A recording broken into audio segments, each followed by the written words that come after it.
the CBS Sports QB tiers came out, and I don't know what's going on over at CBS Sports. I don't know who they are hiring, but I take major issue with the tiers that they put together. And you can see them here on the screen. I want to say this, though, before we get into the actual tiers and then what my tier list looks like. I want to say stick around till the end of the video. I've got a surprise for you, and I need your feedback. It is very, very important, so make sure you stick around. But getting back to these tiers here, CBS Sports, Tier 1, yeah, I can get behind. I mean, I would agree that these are probably the 3 best quarterbacks in the league at the moment. Tier 2 don't really have a lot of issue. Tier 3 is where I really start to struggle. I don't understand how Daniel Jones and Justin Fields and Tua Tagovailoa are Tier 3 quarterbacks when you got guys like Dak Prescott, Kirk Cousins, who have been doing this for quite a long time and doing it at a pretty damn high level. Justin Fields has a ton of talent, don't get me wrong, but he certainly is not at that Tier 3 level yet. Can he be there? Would I be shocked if he's there? Eventually, no.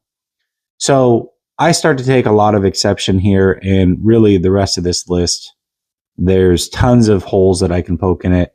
But instead of doing that, I'm just going to show you my tier list. And here it is. I've got Patrick Mahomes in a tier by himself. Right now, he's in the Mahomes tier. I don't think anybody's on his level. I'm not saying that he can't come back to the pack a little bit, or that guys like Burrow, Allen, Herbert, Lamar, what have you, can't eventually get there. But right now, he's certainly on his own level. Tier 2, I have Josh Allen and Joe Burrow. This is why I like tiers, by the way, because if I was forced to pick a quarterback out of these two, certainly it would be Josh Allen. But I can understand why some people would prefer Joe Burrow. And that's why I think a tier list is much better, because I do believe they belong in the same tier. And when we get into Tier 2 here, these are quarterbacks who are also franchise caliber, but they're just not quite in that Tier 1 level. Really, one thing that I talk about when it comes to quarterbacks is there's not a lot of good quarterback play in the NFL. And usually there's 7, 8 quarterbacks that are consistent year in and year out, that are true franchise caliber quarterbacks. And I think these guys in Tier 2 certainly meet that criteria. Obviously, Aaron Rodgers, a little bit older, but he's still an extremely good quarterback.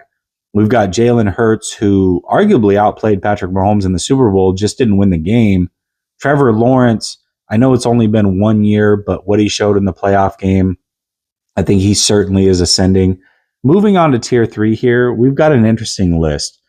I think Derek Carr, Dak Prescott, Kirk Cousins, these are all guys who have been firmly in Tier 3 for many, many years, in my opinion. Then you've got guys like Russell Wilson, Matthew Stafford, and Deshaun Watson, who just a year or two ago were probably Tier 2 guys. And arguably Watson for a season or two might have been a Tier 1 guy. And then you got Kyler Murray, who hasn't been a Tier 3 guy forever, but he's basically sat in this tier for his career, which is only a few years. Maybe you could have made a case that talent-wise he's a Tier 2 guy, but there was just something missing. So I feel comfortable putting him in Tier 3.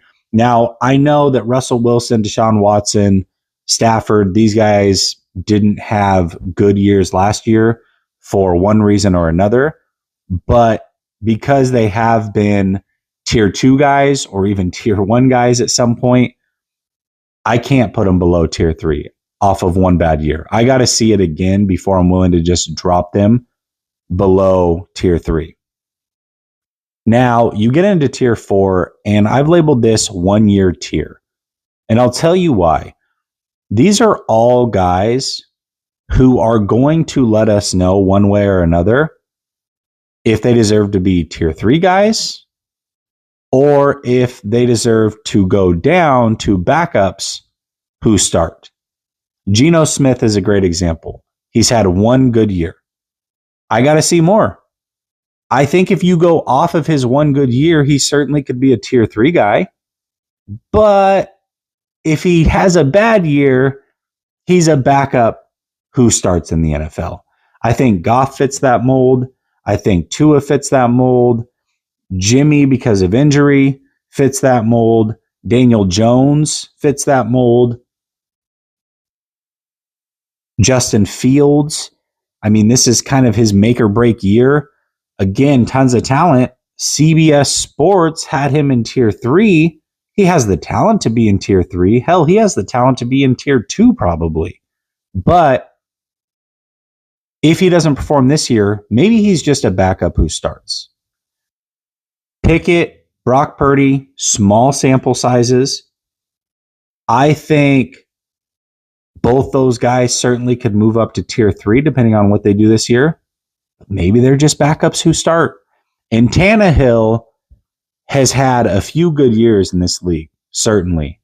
He's getting a little bit older. He was a little bit banged up last year. I could see him going back to tier 3 or a backup who starts.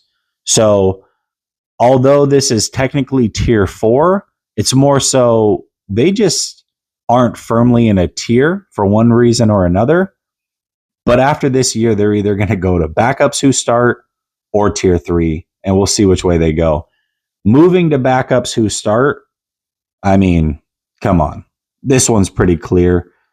Mac Jones, only being 2 years in, certainly could jump up a tier or even 2 if he has another good year. But right now, as a guy who was replaced by Bailey Zappi, of all people, at points last year and has kind of fallen out of favor, I think he's a backup who starts, just like Baker Mayfield. And I think that's totally fair. And then you've got a whole list of guys who are either NA, like Trey Lance, Jordan Love.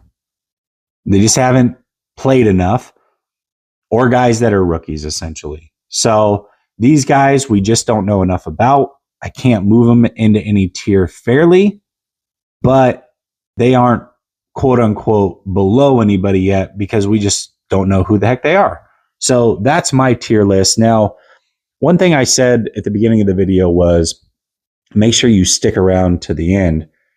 And the reason I wanted you to do that is because I'm recording this off of a lavalier mic. You can see it right here, and a gimbal on my smartphone. And the reason I'm doing that is because this is going to be my training camp setup as I travel this year to training camp. And I wanted to see how it sounded. I wanted to get some feedback. It's not going to be perfect. Obviously, the mic I use on a day-to-day basis is extremely expensive.